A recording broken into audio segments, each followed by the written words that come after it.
Hello everyone, welcome back to my channel. मैं हूं Chetna and kids learning fun में आपका बहुत बहुत स्वागत है। आज हम डिस्कस करने वाले हैं क्लास सेकंड इंग्लिश सिलेबस। ये लेटेस्ट सिलेबस है। इससे पहले मैंने आप लोगों के साथ क्लास 2 का मैथ्स का सिलेबस ऑलरेडी शेयर किया हुआ है, जिसका लिंक जो है वो डिस्क्रिप्शन बॉक्स में और ऊपर आई बटन में मैं आप लोगों के साथ शेयर कर दूंगी। इस सिलेबस से रिलेटेड काफ़ी सारे टॉपिक्स जो है वो मैंने अपने चैनल पे ऑलरेडी डिस्कस किए हैं, वीडियोस पोस्ट कर रखी हैं, तो उनका लिंक भी आपको डिस्क्रिप्शन बॉक्स में मिल जाएगा। तो प्लीज़ आप वहां जाकर उसको विजिट कर लीजिएगा। तो सबसे पहले हम बात करेंगे इंग्लिश सिलेबस में नाउन के बारे में।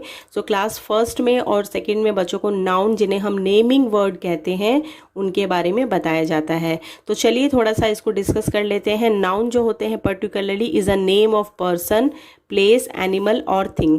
यानी कि पर्सन का नाम, प्लेस का नाम, एनिमल का नाम एंड थिंग के नाम को हम नेमिंग वर्ड कहते हैं। पर्सन में जैसे राम, सीता, गीता। प्लेस में आ जाते हैं हमारे स्कूल, पार्क, जू या फिर दिल्ली, आगरा। एनिमल में एनिमल्स के नाम आ जाते हैं। थिंग्स जैसे toy, book, sofa, pen, pencil, box etcetera. तो ये हमारे नेमिंग वर्ड्स हो गए हैं। तो नेमिंग वर्ड्स यानी कि नाउन बच्चों को इंग्लिश सिलेबस में क्लास 2 में बताए जाते हैं।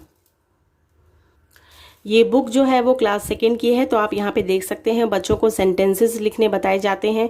नेमिंग वर्ड जो हमने अभी डिस्कस किया है नाउन के बारे में। जनरल नेम्स होते हैं जो हमारे कॉमन नाउन होते हैं, उनके बारे में बताया जाता है। स्पेसिफिक नेम्स वर्ड्स होते हैं जिन्हें प्रॉपर नाउन कहा जाता है, उसके बारे में बताया जाता है। तो चलिए अब हम डिस्कस करेंगे हमारे यहाँ पे डूइंग वर्ब्स। डूइंग वर्ब्स क्या होते हैं?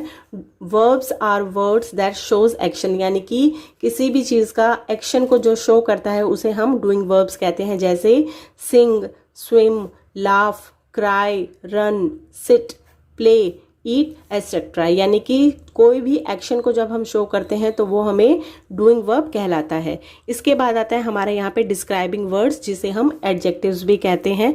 एडजेक्टिव्स बेसिकली क्या होते हैं? Number, colour, size, feeling, shape, expression, new, old, quantity and texture. इसका हम एग्जांपल ले लेते हैं।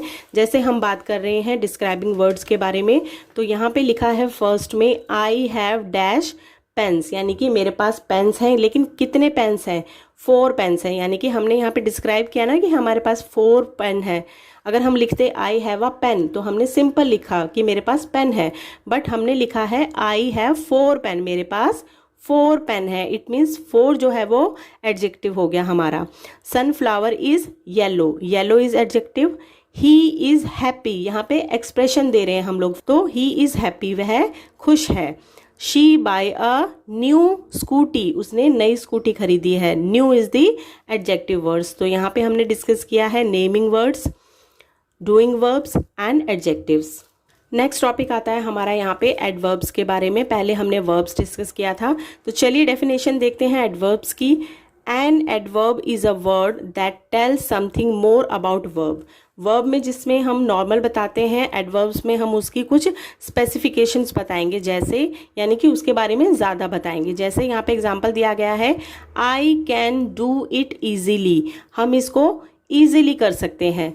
Geeta writes well, Ram got up early, he came yesterday. और एडवर्ब्स हमारे कौन कौन से होते हैं? एडवर्ब्स होते हैं हमारे about, quickly, early, here, happily, well, easily etcetera. तो यहाँ पे बच्चों को एडवर्ब्स के बारे में भी बताया जाता है। तो कॉमन प्रोनाउन भी बच्चों को बताए जाते हैं। जैसे आई के लिए हम यूज़ करेंगे my, me, mine and yourself. We के लिए हम यूज़ करते हैं कॉमन नाउन में our, ourself and us. He के लिए यूज़ किया जाता है हिम और हिज। शी के लिए यूज़ करते हैं हर, हर सेल्फ। यू के लिए हम लोग यूज़ करेंगे your, yours, they, there, them and themselves. तो यहाँ पे हमने डिस्कस किया है कॉमन प्रोनाउन।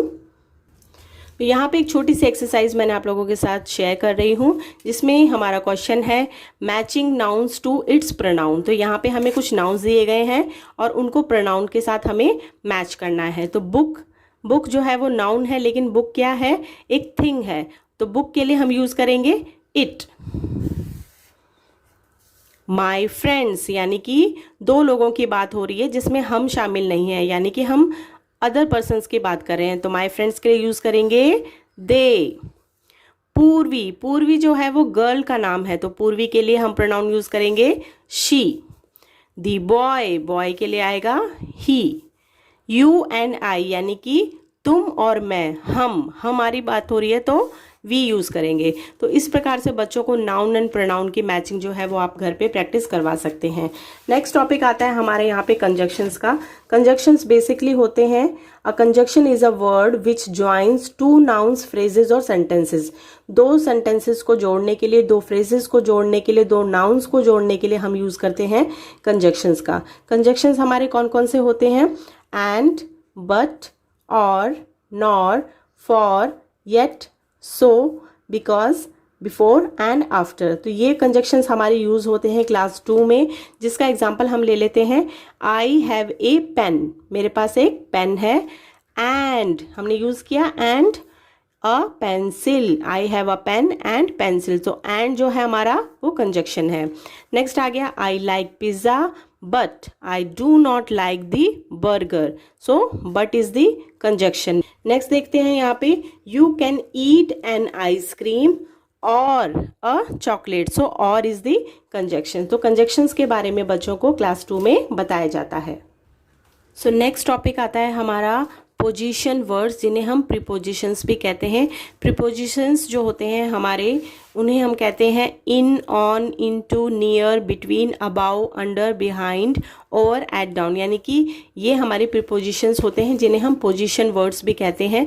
जैसे यहाँ पे एक टेबल ड्रॉ किया गया है, there is a milk in the glass.